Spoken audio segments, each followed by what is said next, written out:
mọi người vẫn nói với chúng con rằng hãy cứ ước đi, và điều ước sẽ thành sự thật. Nhưng có những điều ước chưa bao giờ dành cho chúng con.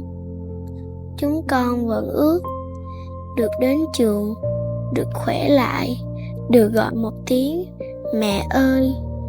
Và chúng con hiểu rằng không phải mọi điều ước đều thành sự thật.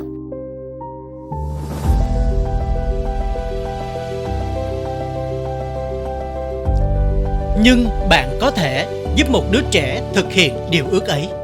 Hãy cùng chúng tôi, Quỹ Khởi sự Từ Tâm, trao cho các em một cơ hội